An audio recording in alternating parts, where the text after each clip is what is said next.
Hello friends, welcome to the Kendra academy.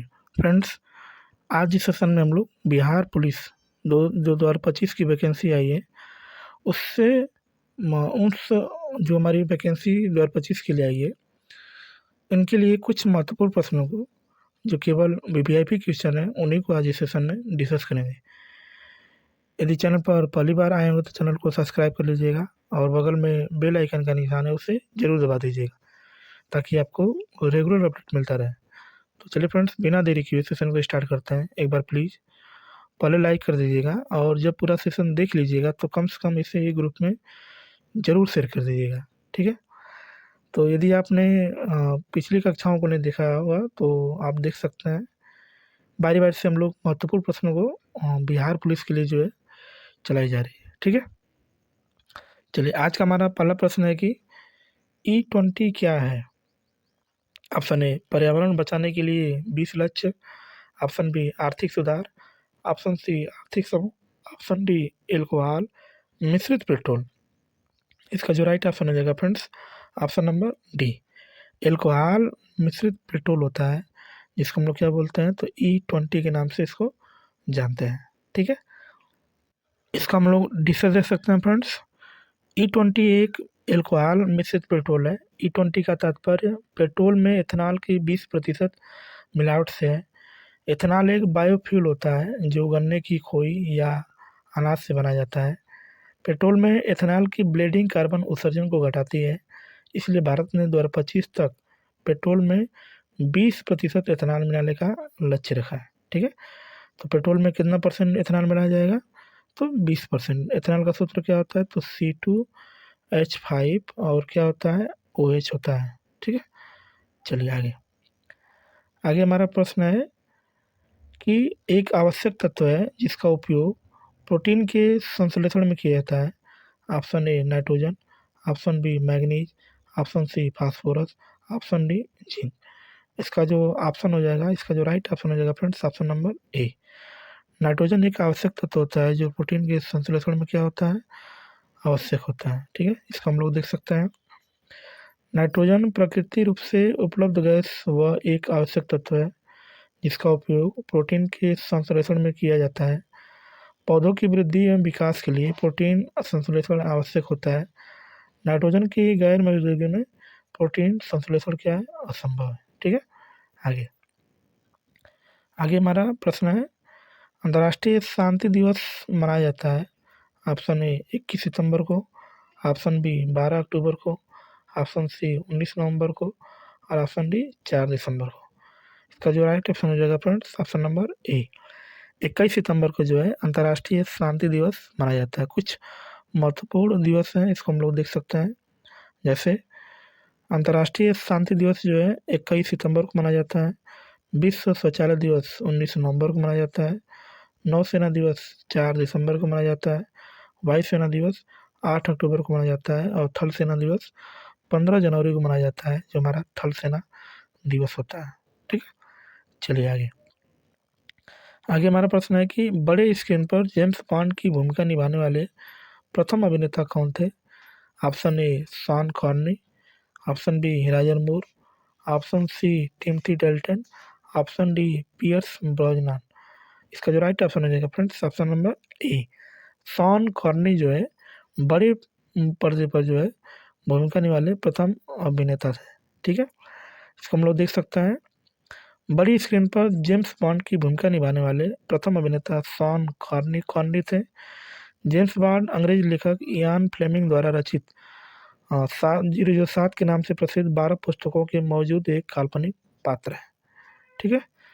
चलिए आगे आगे हमारा प्रश्न है कि भारतीय संविधान का कौन सा अनुच्छेद सर्वोच्च न्यायालय के बारे में 123, 124, 153 और 213। इसका ऑप्शन जो है राइट ऑप्शन क्या हो जाएगा, 124 जो है सर्वोच्च न्यायालय के बारे में बताता है। क्या बताता है तो इसको हम लोग देख सकते हैं। भारतीय संविधान के अनुच्छेद 124 में सर्वोच्च न्यायालय का प्रावधान है। अनुच्छेद 123 राष्ट्रपति द्वारा अध्यादेश जारी करने की शक्ति। ऑप्शन 153 क्या करता है तो राज्यों के राज्यपाल। और 213 क्या बोलता है तो राज्यपाल द्वारा अध्यादेश जारी करने की शक्ति होती है। तो राज्यपाल द्वारा अध्यादेश जारी 213 और राष्ट्रपति क्या करता है 123। राज्यों के राज्यपाल का संबंध अनुच्छेद 153 से और 124 किससे, तो संविधान सर्वोच्च न्यायालय से है। ठीक है, चलिए आगे हमारा प्रश्न है कि आईपीएल 2023 की विजेता टीम कौन सी है। Option A Delhi capitals, option B Chennai super kings, option C Gujarat titans, option D Mumbai Indians. इसका जो राइट ऑप्शन हो जाएगा friends option number B, Chennai super kings जो है आईपीएल 2023 की जो है विजेता है। अगर आपसे 2024 की पूछेगा कि 2024 की विजेता टीम कौन है, तो उसका नाम क्या है, तो कोलकाता नाइट राइडर्स, जिसको हम लोग क्या बोलते हैं केकेआर बोलते हैं। ये 2024 की विजेता टीम है। ठीक है, आगे इसको हम लोग देख सकते हैं फ्रेंड्स, डिस्कस इसका देख सकते हैं। आईपीएल 2023 की विजेता टीम चेन्नई सुपर किंग्स रही है। चेन्नई सुपर किंग्स का यह 5वां खिताब है। गुजरात टाइटंस उप विजेता टीम रही है। आईपीएल 2023 में सबसे मूल्यवान खिलाड़ी शुभमन गिल हैं और सबसे ज़्यादा विकेट लेने वाले मोहम्मद शमी और सर्वाधिक रन बनाने वाले जो खिलाड़ी हैं उनका नाम क्या है, तो शुभमन गिल। ठीक है, चलिए आगे आगे हमारा प्रश्न है कि गांधी जी ने सत्याग्रह आंदोलन प्रारंभ किया। Option A Gandhi ji began the satyagraha movement, option B Gandhi ji started at satyagraha movement, option C Gandhi ji started at satyagraha rebellion, option D Gandhi ji started as satyagraha revolution. इसका जो राइट ऑप्शन हो जाएगा friends option number B. B जो इसका क्या है राइट ऑप्शन है फ्रेंड्स। सत्याग्रह आंदोलन उन्होंने कब प्रारंभ किया था, तो Gandhi ji started the satyagraha movement. ठीक है ना, इसको हम लोग करेक्ट बना था, इसका ट्रांसलेशन करना था। ठीक है, गांधी जी ने सत्याग्रह आंदोलन प्रारंभ किया था, इसका करेक्ट ऑप्शन क्या है, तो बी। ठीक है, आगे आगे हमारा प्रश्न है कि भारत के राष्ट्रीय प्रतिदर्श सर्वेक्षण संगठन का क्या उत्तरदायित्व है। जनगणना करना, विभिन्न क्षेत्रों में अखिल भारतीय स्तर पर बड़े पैमाने पर सर्वेक्षण करना, पशु जनगणना करना, और ऑप्शन नंबर 4 जो है डी जो है अंतर्राज्यीय व्यापार के आंकड़े एकत्रित करना।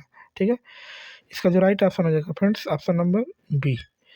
बी जो इसका क्या है राइट ऑप्शन है, विभिन्न क्षेत्रों में अखिल भारतीय स्तर पर बड़े पैमाने के सर्वेक्षण करना जो है इसका कहलाता है। ठीक है, इसको हम लोग देख सकते हैं। भारत के राष्ट्रीय प्रतिदर्श सर्वेक्षण संगठन का उत्तरदायित्व विभिन्न क्षेत्रों में अखिल भारतीय स्तर पर बड़े पैमाने की सर्वेक्षण करना है। 2019 में राष्ट्रीय नमूना सर्वेक्षण कार्यालय का विलय केंद्रीय सांख्यिकी कार्यालय सीएसओ के साथ कर दिया गया और नया राष्ट्रीय सांख्यिकी कार्यालय एनएसओ कर दिया, यानी सीएसओ के स्थान पर क्या रख दिया गया है, तो एनएसओ रख दिया गया। ठीक है, आगे आगे हमारा प्रश्न है भारत सरकार का प्रथम लॉ ऑफिसर है विधि सचिव, सॉलिसिटर जनरल, अटॉर्नी जनरल, कानून एवं न्याय मंत्री। इसका जो राइट ऑप्शन हो जाएगा friends option number C. Bharat सरकार का प्रथम लॉ ऑफिसर जो है अटॉर्नी जनरल कहलाता है। इसका जो उल्लेख है अनुच्छेद नंबर 76 में है। ठीक है, इसको हम लोग देख सकते हैं।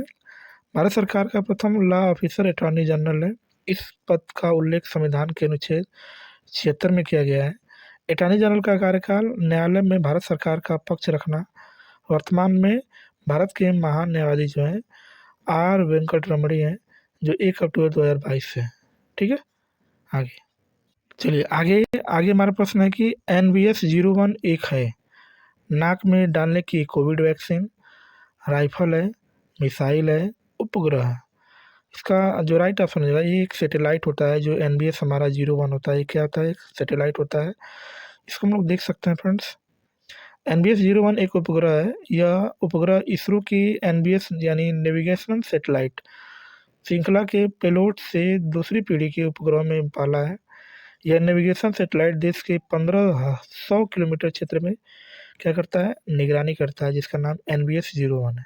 ठीक है, आगे बोस्कियाना गुलजार पर एक हिंदी पुस्तक किसके द्वारा संकलित किया गया है, तो किरण देसाई, यशवंत व्यास, गीत चतुर्वेदी, दिव्य प्रकाश दुबे। इसका जो राइट ऑप्शन होगा friends option number B. Yashwant Vyas जो है बोस्कियाना गुलजार के जीवन पर लिखी गई पुस्तक है।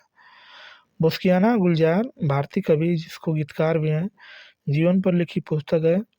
इसका संकलन यशवंत व्यास द्वारा किया गया है। इस पुस्तक को राधा कृष्ण प्रकाशन द्वारा प्रकाशित किया गया है। बुस्कियाना मुंबई में स्थित गुलजार के घर का नाम होता है। ठीक है, चलिए आगे। आगे हमारा प्रश्न है, 31 रुपये के 6 अधिमूल्य पर 7.5 स्टॉक का मूल्य 2,914, 2,867.5, 3,286, 3,332.5। इसका जो राइट ऑप्शन हो जाएगा फ्रेंड्स, ऑप्शन नंबर सी, 3,286 जो है 3100 रुपये पर इसका स्टॉक का मूल्य है। ठीक है, इसको हम लोग देख सकते हैं। माना स्टॉक का मूल्य 100 रुपये मानेंगे, 6 के अधिमूल्य पर इसका जो दाम हो जाएगा 100 + 6 बराबर कितना हो जाएगा, 106। 100 के स्टॉक मूल्य का दाम 106 रुपया है, तो 100 को 100 का कितना हो जाएगा, तो 3,286 हो जाएगा। ठीक है, चलिए आगे। आगे आगे हमारा प्रश्न है कि नौजवान भारत सभा की स्थापना किसने की? भगत सिंह ने, हरदयाल सिंह ने, सचिन सान्याल ने, सुभाष चंद्र बोस ने। इसका जो राइट ऑप्शन हो जाएगा फ्रेंड्स, ऑप्शन नंबर ए, भगत सिंह ने जो है नौजवान भारत सभा की स्थापना किया था। इसको देख सकते हैं। मजदूरों एवं किसान युवाओं को संगठित कर देश की आज़ादी के लिए वर्ष 1926 ईस्वी में भगत सिंह ने भारत नौजवान सभा की स्थापना की थी। लाला हरदयाल सिंह ने 1913 ईस्वी में गदर पार्टी की स्थापना सैन फ्रांसिस्को अमेरिका में किया था। ठीक है, आगे आगे हमारा प्रश्न है, fill in the blanks word from of work he succeeded because he hard work. तो यहाँ पर क्या रहेगा, option A has been working, is working, works और डी वर्क्स। चलिए आगे हमारा प्रश्न है, भारत में एक्सपोर्ट प्रिपेयर्डनेस इंडेक्स निर्यात तैयारी सूचकांक का प्रकाशन निम्नलिखित में से कौन करता है? तो नीति आयोग, फिक्की, भारतीय रिजर्व बैंक और ट्राई। ऑप्शन इसका जो राइट हो जाएगा, क्या हो जाएगा, ऑप्शन नंबर ए, नीति आयोग जो है निर्यात तैयारी सूचकांक का प्रकाशन करता है। ठीक है, भारत में निर्यात तैयारी सूचकांक का प्रकाशन नीति आयोग करता है। यह सूचकांक देश के सभी राज्यों एवं केंद्रशासित प्रदेशों की निर्यात संबंधी तैयारी की स्थिति का आकलन करता है। जुलाई 2023 में जारी निर्यात तैयारी सूचकांक में तमिलनाडु को प्रथम स्थान प्राप्त हुआ है। ठीक है, आगे आगे हमारा प्रश्न है कि तापमान की एसआई इकाई क्या है? Option A kelvin, option B Celsius, option B Fahrenheit, option D Leiden. इसका जो राइट ऑप्शन हो जाएगा फ्रेंड्स, ऑप्शन नंबर ए, तापमान की जो एसआई इकाई होती है उसको हम लोग क्या बोलते हैं, केल्विन बोलते हैं। और एक यह मूल राशि है, मूल राशि की संख्या कितनी होती है, 7 होती है। इसको देख सकते हैं। तापमान की एसआई इकाई केल्विन है, इसे प्रतीक के द्वारा दर्शाया जाता है। फ़ारेनहाइट तथा सेल्सियस तापमान की अन्य इकाइयाँ हैं। इनके बीच का संबंध इस प्रकार है, किस प्रकार है, तो देख सकते हैं। C/5 अपान F-32 अपान क्या होता है, 9 होता है। अगर फ़ारेनहाइट दिया है तो सेल्सियस में निकालना है तो रख सकते हैं, मान बता सकते हैं। ठीक है, आगे केबुल लामजाओ राष्ट्रीय उद्यान स्थित है मिजोरम में, मणिपुर में, त्रिपुरा में, नागालैंड में। इसका जो राइट ऑप्शन हो जाएगा friends, option number B, Manipur में जो है एकमात्र तैरता हुआ राष्ट्रीय उद्यान जिसका नाम केबुल लामजाओ है, ये कहाँ पर स्थित है, तो मणिपुर में है। ठीक है, इसको हम लोग देख सकते हैं। केबुल लामजाओ राष्ट्रीय उद्यान मणिपुर में स्थित है। यह भारत का एकमात्र तैरता हुआ राष्ट्रीय उद्यान है। तैरती हुई घास को फुमडिस कहा जाता है। यहाँ संगाई नामक हिरन पाया जाता है। ठीक है, चलिए आगे। प्रेरित विद्युत धारा की दिशा दी जाती है फ्लेमिंग की दक्षिण हस्त नियम द्वारा, फ्लेमिंग की वाम हस्त नियम द्वारा, ऑप्शन सी एम्पियर के नियम द्वारा, दक्षिण हस्त अंगुष्ठक नियम द्वारा। इसका जो राइट ऑप्शन हो जाएगा फ्रेंड्स, ऑप्शन नंबर ए, ये जो इसका क्या है, राइट ऑप्शन है। प्रेरित विद्युत धारा की जो दिशा बताई जाती है फ्लेमिंग के दक्षिण हस्त नियम द्वारा बताई जाती है। ठीक है, इसको हम लोग देख सकते हैं कि फ्लेमिंग के दाएं हाथ का नियम क्या होता है। प्रेरित विद्युत धारा की दिशा फ्लेमिंग के दक्षिण हस्त दाएं हाथ के नियम से दी जाती है। इस नियम के अनुसार यदि दाएं हाथ का अंगूठा, तर्जनी और मध्यमा अंगुली परस्पर लंबवत हो तो अंगूठा चालक की गति की दिशा, तर्जनी उंगली चुंबकीय क्षेत्र की दिशा और मध्यमा उंगली जो होती है धारा की दिशा को प्रदर्शित करती है। ठीक है, चलिए नेक्स्ट प्रश्न हमारा है कि भारत में मनरेगा कब लागू किया गया? भारत में मनरेगा कब लागू किया? 2004, 2005, 2006 और 2007। इसका जो राइट ऑप्शन हो जाएगा फ्रेंड्स, ऑप्शन नंबर बी।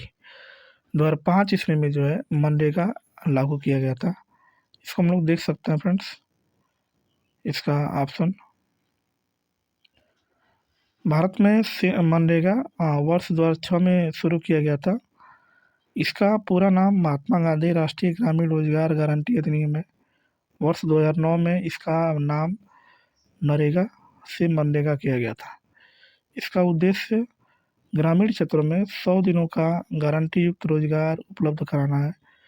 सूखाग्रस्त एवं आदिवासी क्षेत्रों में 150 दिनों का रोजगार उपलब्ध कराना है। तो इसका जो राइट ऑप्शन हो जाएगा फ्रेंड्स, ऑप्शन नंबर सी जो है इसका राइट ऑप्शन है। मनरेगा कब लागू किया गया था? तो 2006 में। ठीक है, चलिए आगे नेक्स्ट प्रश्न हमारा है कि आँख और उसके रोगों से संबंधित चिकित्सा शास्त्र की शाखा को क्या कहा जाता है? Oncology, optometry, odontology, ophthalmology. इसका जो राइट ऑप्शन हो जाएगा friends, option number D. Ophthalmology जो है आँख और उसके रोग के अध्ययन को हम लोग बोलते हैं। ठीक है, इसको हम लोग देख सकते हैं। आँख और उसके रोगों से संबंधित चिकित्सा शास्त्र को शाखा को हम लोग ऑप्थेल्मोलॉजी कहा जाता है। ऑप्टोमेट्री इसके तहत दोनों आँखों की जांच कर चश्मे और लेंस प्रिस्क्राइब करते हैं। ऑन्कोलॉजी के अंतर्गत कैंसर का अध्ययन एवं उपचार किया जाता है। और ओडोंटोलॉजी के अंतर्गत दांत एवं मुंह से संबंधित रोगों का अध्ययन किया जाता है। ठीक है, आगे हमारा प्रश्न है कि निम्नलिखित में से कौन सी विशेषता खनिज पदार्थों में नहीं पाई जाती है? ये प्राकृतिक प्रक्रिया द्वारा बनते हैं। इनका एक विशिष्ट रासायनिक संगठन होता है। ये खत्म नहीं हो सकता है। इसका फैलाव एक समान नहीं होता है। ठीक है, तो खनिज पदार्थों की इसका जो राइट ऑप्शन हो जाएगा फ्रेंड्स, ऑप्शन नंबर सी। यही जो है खत्म नहीं हो सकता है। खनिज पदार्थ प्राकृतिक प्रक्रिया द्वारा बनते हैं। इनका एक विशिष्ट रासायनिक संगठन होता है और इनका फैलाव हर जगह एक समान नहीं होता है। अतिशय दोहन होने पर ये समाप्त नहीं हो सकता है। और अतः इसका जो विकल्प है ऑप्शन नंबर सी, इसका क्या है? राइट ऑप्शन है। ठीक है, तो चलिए फ्रेंड्स आज के लिए इतना ही। मिलते हैं नेक्स्ट क्लास में। चैनल पर पहली बार विजिट करें तो चैनल को सब्सक्राइब कर लीजिएगा, बेल आइकन को दबा दीजिएगा ताकि आपको रेगुलर अपडेट मिलता रहे। और अपने फ्रेंड को ज़रूर शेयर कर दीजिएगा ताकि उनका भी भला हो जाए। ठीक है, तो इस वीडियो को पूरा देखने के लिए आपका बहुत बहुत धन्यवाद। Thank you so much. भगवान करे आपका दिन शुभ हो।